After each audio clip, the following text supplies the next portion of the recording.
இந்த பர்காதத் என்ன பண்ணாங்கன்னா எமோஷனலா ஒரு அட்டாக் பண்ணாங்க. யார் யாரெல்லாம் அந்த கடத்தல் விமானத்துல இருந்தாங்களோ பயணிகள், அவங்க சொந்தக்காரர்கள், அம்மா அப்பா தம்பி தங்க எல்லாரையும் கூட்டிட்டு வந்து அந்த 179 பயணிகளுடைய சொந்தக்காரங்கள்லாம் பிரதம மந்திரி வாஜ்பாய் அவர்கள் வீட்டுக்கு முன்னாடி தர்ணா மாதிரி போட்டு உட்காந்துட்டாங்க. எல்லாம் குயோ முறையான்னு கத்துறாங்க. எந்தெந்த மாதிரி கத்துறாங்கன்னா, எத்தனை டெரரிஸ்ட் வேணாலும் ரிலீஸ் பண்ணிடுங்க, எங்களுக்கு எங்களுடைய சொந்தக்காரங்க, எங்க அம்மா அப்பா, அவங்க உயிர் தேவை, என் மகனுடைய உயிர் முக்கியம், இந்த நாடு எக்கேடு கெட்டு போகட்டும், எங்களுக்கு எங்களுடைய சொந்தக்காரர்களுடைய உயிர் முக்கியம், பணம் கேட்கிறாங்களா கொடுங்க, காஷ்மீரை பாகிஸ்தான் எடுத்துக்கணும்னு சொல்ல கொடுத்து தொலைங்க, நமக்கு வேண்டாம் காஷ்மீர். இப்படி ஒரு எமோஷனலா சார்ஜ் பண்ணி கத்த வச்சாங்க. அரசு உடனே என்ன பண்ணாங்க, கார்கில் வார் நடந்தது. அதுக்கு வரேன் நான் கொஞ்சம், அதை பத்தி இதுல கொஞ்சம் ஷேர் பண்றேன். அங்கதான் இன்டெலிஜென்ட் ஃபெயிலியர் ஆனது அப்படிங்கிறதுக்கான ஆதாரம் வருது நமக்கு.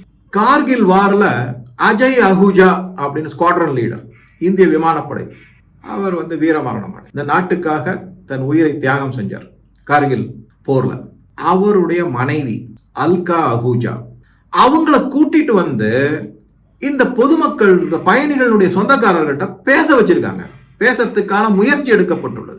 ஒரு மாரல் சப்போர்ட் கிடைக்கும். பாருங்க, என்னுடைய எல்லாம் பயங்கரவாதிகள், அவங்க செஞ்ச கூத்து, அரசாங்கத்தை நம்புக, கண்டிப்பாக நல்ல வழி வரும், நல்ல ஒரு தீர்வு வரும் அப்படின்லாம் சொல்லி பார்த்துருக்கேன். அந்த மக்கள் யாருமே கேட்கல. அவங்க எல்லாருமே பர்காதத் என்ன சொல்றாங்களோ அதை கேட்டுட்டு இருக்காங்க. என்ன செஞ்சாங்க தெரியுமா? அவ்வளவு அவமானப்படுத்தினாங்க அந்த அல்கா அஹூஜா, வீர மரணம் எய்திய கணவர். அவங்க என்ன சொல்றாங்கன்னா, நீ கால் மூக்கி அப்படிங்கிறாங்க. கால் மூக்கி அப்படின்னா கருப்பு முகம், அதாவது அபசகுணம் நிறைந்தது, துரதிர்ஷ்டம் உள்ளவள். நீ உன் கணவனை பறி கொடுத்துட்ட, கொண்டுட்ட, இந்த அரசாங்கம் அது மாதிரி கொண்டுடுச்சு. இப்ப எங்களுடைய சொந்தக்காரர்களையும் பழி வாங்கறதுக்கும் பலி கொடுக்கறதுக்கும் நீ வந்திருக்கியா, வெளியில போன்னு அவங்கள துரத்தி விடுறாங்க. இது எல்லாமே தூண்டி விடப்பட்டது பர்காதத்தினால, என்டிடிவினால. அப்ப என்டிடிவி அதானி கையில இல்லை, பிரணாய் ராய் கையில, ராதிகா ராய் கையில இருந்தது. அவங்கள பத்திலாம் நிறைய சொல்லியிருக்கேன் நான், எல்லாருக்குமே தெரிஞ்சிருக்கும். ஸோ இந்த மாதிரி ஒரு நிகழ்வு நடந்தது போது வேற என்ன செய்யறதுன்னு தெரியல யாருக்கும். உயிர் முக்கியம், பணமோ இந்த கைதிகளோ இந்த பயங்கரவாதிகளோ முக்கியம் கிடையாது. நாட்டினுடைய மக்களுடைய உயிர் சேதமடையக்கூடாது. ஏன்னா ஏற்கனவே ஒருத்தரை இறந்து போய்விட்டார் ரூபின் காட்டி, இன்னொருத்தர் படுகாயம் அடைஞ்சிருக்கார். இதுக்கு நடுவில் அந்த ராபர்டோ ஜியோரி வேற, அந்த பிரச்சனை வேற இருக்கு. ஸோ எல்லாத்தையும் ஒரு மாதிரி கணக்கிட்டு பார்த்து இது பண்ணியிருக்காங்க. அப்பதான் என்ன சொல்றாங்கன்னா, இப்ப பாருங்க எதனால இது நடந்தது அப்படின்னா, சில முக்கியமான தகவல்களை அவங்க கூட ஷேர். ஐகே குஜரால், இந்தர்குமார் குஜரால் பிரதம மந்திரியா இருந்தார். இவர் பிரதம மந்திரியா இருந்ததே ஒரு ஆக்சிடென்ட் தான். ஆக்சுவலா மன்மோகன் சிங்க தான் த ஆக்சிடென்டல் பிரைம் மினிஸ்டர்னு சொல்லிட்டு இருந்தாங்க. ஐகே குஜராலும் அப்படிதான், ஒரு பை ஆக்சிடென்ட் அவர் பிரதம மந்திரி 11 மாசம் இருந்தார். முதல்ல அவர் செஞ்ச வேலை என்ன அப்படின்னா, RAW, இந்தியாவின் தலைமையான உளவு ஸ்தாபனங்களை, அதுல இருக்கிற ஏஜென்ட் யார் யாரெல்லாம் பாகிஸ்தான்ல இருக்காங்கன்னு லிஸ்ட் போட்டு கொடுத்துட்டு, பாகிஸ்தான்ல இருக்கிற அந்த உளவு ஸ்தாபனத்தினுடைய ஆபீஸ்னு சொல்லக்கூடிய, அதாவது ஒரு இது மாதிரி இருக்கும், ஒரு அவுட்பிட் மாதிரி இருக்கும். அது உளவு ஸ்தாபனம் தெரியாது, அது வேற ஒரு பேர்ல வேற ஒரு அமைப்பு மாதிரி இயங்கி வந்துட்டு இருக்கும். அதை க்ளோஸ் பண்ணிட்டு இதெல்லாம் தான் எங்க ஆளுங்க அப்படின்னு சொல்லி லிஸ்ட்டை கொடுத்துட்டாரு. ஒருத்தர் கூட தப்பிக்கல, எல்லாரும் கொல்லப்பட்டார்கள் பாகிஸ்தான் அரசினால, இராணுவத்தாலையும். இது நடந்தது. அப்ப என்ன ஆகுது, பல வருடமான உழைப்பு, இந்திய உளவுத்துறையின் உழைப்பு சடுதியில் அப்படியே ஒரு நொடியில் அப்படியே எல்லாமே ஷாட்டர் ஆயிடுச்சு. அதனால என்னாச்சு, உளவுத்துறை மூலமாக வரக்கூடிய தகவல்கள் தடைபட்டு விட்டது, அப்படியே நின்று போச்சு. அதனாலதான் கார்கில்ல யாரோ ஒரு ஆட்டு இடையன் கொடுத்த தகவல் மூலமாக கண்டறியப்பட்டு இந்திய படைகள் அங்க போய் தாக்குதல் நடத்தி வெற்றி கண்டார்கள். அந்த மாதிரி நான் போயிருக்கேன், அந்த கார்கில் வரைக்கும் போனேன். அதுக்கு மேல போக முடியல, கொஞ்சம் ரெஸ்ட்ரிக்ஷன்ஸ் இருந்தது. அதுக்கு ஒரு 20-30 கிலோமீட்டர் வரைக்கும் நான் போனேன். அப்பெல்லாம் வெறும் மலைப்பாங்கான இடம், பொட்டல் காடா இருக்கும். இருக்காங்க காஷ்மீரிஸ் அங்க வாழறாங்க. சரி, அடுத்தது அந்த மாதிரி அவர் நடத்தினாரு. இவரை தவிர இன்னும் ஒரு சந்தேகம்னு சொல்ல முடியாது, உறுதியாகவே சொல்லலாம், நமது நாட்டுல துணை ஜனாதிபதியா இருந்தார் ஹமீத் அன்சாரி. அவர் இதுக்கு முன்னாடி IFS ஆபீஸ் அம்பாசடரா ஈரான்ல இருந்தார். அவர் இதே மாதிரிதான் இந்திய உளவாளிகளுடைய லிஸ்ட் ஃபுல்லும் எடுத்து ஈரான் கிட்ட, அரசு கிட்ட கொடுத்துட்டார். ஏன்னா முஸ்லிம் பிரதர்ஹுட் இல்லைங்களா, இந்தியாவை விட முஸ்லிம் பிரதர்ஹுட் முக்கியம். அதனால கொடுத்துட்டு இருக்கு.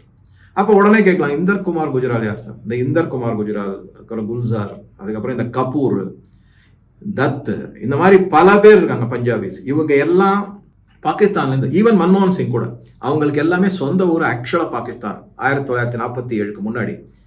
அங்கிருந்து விரட்டி அடிக்கப்பட்டு இங்க வந்தவங்க. ஆனா பாகிஸ்தான்ல விசுவாசம் இன்னும் போகல. அதனாலதான் இவங்கெல்லாம் அந்த மாதிரி செஞ்சுக்கிட்டு இருக்காங்க. கேட்டா அமான் கி ஆஷா அப்படின்னாங்க. அமான் கி ஆஷா என்னங்கிறத நீங்க கொஞ்சம் பாருங்களேன், கண்டுபிடிச்சு எனக்கும் பதிவு போடுங்க பார்க்கலாம். அதை வச்சுக்கிட்டு இவங்க இந்த மாதிரி கூத்தடிச்சுக்கிட்டு இருந்தாங்க. சரி, இது ஒரு நடவு. அவர் என்ன பண்ணாரு, அமீர் அன்சாரி ஈரான்ல அம்பாசடரா இருக்கும்போது இந்தியாவின் உளவுத்துறை அதிகாரிகளோட பெயரை கொடுத்து அவர்கள் எல்லாரும் கொல்லப்பட்டார். ஆக மொத்தம் என்ன ஆகுதுன்னா, பல வருட உழைப்பு வீணடிக்கப்பட்டது அப்படியே. அதனால என்னாச்சு, தகவல்கள் வருவதே நின்று போச்சு. அதனாலதான் காரிகள் வரும், அதனாலதான் IC-814 கடத்தல், விமான கடத்தல், அதனாலதான் நம்ம பயங்கரவாதிகளை விடுவிக்க வேண்டிய நிலைமை. இதை தவிர இந்தியாவிற்கு உள்ளேயே இருக்கக்கூடிய பல அரசியல்வாதிகள், அவங்கெல்லாம் இந்த விமானம் கடத்திய போது பல பத்திரிகையாளர்கள் எல்லாருமே ஒரு சென்சேஷனல் நியூஸாகத்தான் அதை கொடுத்தாங்களே தவிர அதற்கான தீர்வு காணணும் அப்படின்னா எதுவுமே செய்யவே இல்லை, எந்த முன்னெடுப்பும் செய்யல. உள்ளுக்குள்ள அவங்க சந்தோஷப்பட்டுக்கிட்டே அந்த நியூஸ் எல்லாம் தெரிவிச்சாங்க. அது மாதிரி பல காங்கிரஸ் தலைவர் ரொம்ப சந்தோஷமா தான் இருந்தாங்க. ஆஹா, வாஜ்பாயோட அரசு ஒரு மிகப்பெரிய கருப்பு புள்ளி விழுந்துருச்சு, இந்த அரசு விழுந்து விடும் அப்படின்னு. இந்த மாதிரி பலவிதமான நடவடிக்கைகள் எல்லாம் இருக்கும்போது எப்படி செய்ய முடியும்? யோசிச்சு பாருங்க நீங்க. இதை எல்லாத்தையும் அந்த படத்துல புட்டு புட்டு வச்சிருக்காங்க. இந்த மாதிரி செய்யும் போதுதான் அந்த படத்துல இருக்கிறவர் அஜித் தோவல், இதை ஜஸ்ட் படிக்கிறேன்.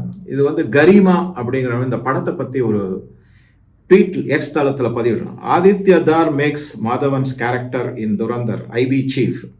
ரா சீஃப்னு சொல்லியிருக்காங்க. ரா சீஃப் கிடையாது, ஏன்னா ரா சீஃப் AS தௌலத், இவர் IB சீஃபா இருந்தாரு. இவர் instruct his junior to collect intel about fake currency infiltration in UP, saying it will be useful when UP has a nation loving CM in future. Brother, be subtle when you lick boot. Wishing you tax free status. கேவலமான ஒரு பதில போட்டிருக்காங்க. அதாவது நாம் போன வீடியோல சொன்ன மாதிரி அஜித் தோவல் என்ன சொல்றாருன்னா, இந்த ஃபேக் இந்தியன் கரன்சி, கள்ள நோட்டு இருக்குங்களா, இதை யூபியில என்னென்னலாம் யார் யாருக்கிட்டலாம் இன்வால்வ் பண்ணுவாங்க, ஏன்னா ஒரு ரகசியமா ஒரு தகவல் சேகரிச்சு ஒரு ஃபைல் மாதிரி வச்சுக்கலாம். இப்ப நம்மளால எந்த ஆக்ஷன் எடுக்க முடியாது, ஏன்னா இந்த மாதிரி ஆக்ஷன் எடுக்கிறதுக்கு நமக்கு தோளோடு தோளாக நிற்கக்கூடிய அரசாங்கம் இல்லை.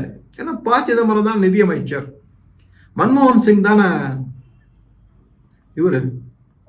மன்மோகன் சிங்குமே பாகிஸ்தான்ல தான் பிறந்தவர், அங்குதான் நேட்டிவ் பிளேஸ் அவர். பாருங்க, அதனாலதான் யாசின் மல்லிக்ல JKLF ஒரு பயங்கரவாதி கூட கூழி கொலாவி கொஞ்சம் போட்டோலாம் இருக்கு, அதை பத்திலாம் அந்த மாதிரி இருக்கு.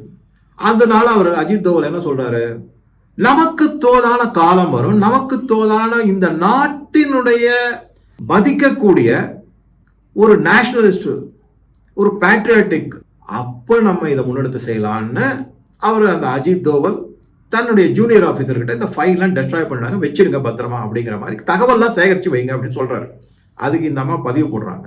ஆதித்ய தார், அதாவது இந்த சினிமாவை எடுத்தவர்கள் பூட்லிக்கிங் பண்றாராம். எதுக்குன்னா டாக்ஸ் ஃப்ரீக்காக. டாக்ஸ் ஃப்ரீயா தேவையில்லைங்க, ஹவுஸ்ஃபுல்லா ஓடுது. நேத்து கூட என் நண்பர் ஒருத்தர் இங்க சொன்னாரு, சார் நான் அவர் பெங்களூர்ல இருந்து போன் பண்ணி சொன்னார், நீங்க சொன்னீங்கன்னு நான் போய் பார்த்துட்டு வந்தேன், ஹவுஸ்ஃபுல் சார் அப்படிங்கிறாரு. எப்ப? ராத்திரி 10 மணி காட்சி. அப்ப யோசிச்சு பாருங்க, இவங்களுக்கு எதுக்கு டாக்ஸ் ஃப்ரீயா வேணாம்? அந்த மாதிரி இவங்கெல்லாம் தான் இந்தியர்.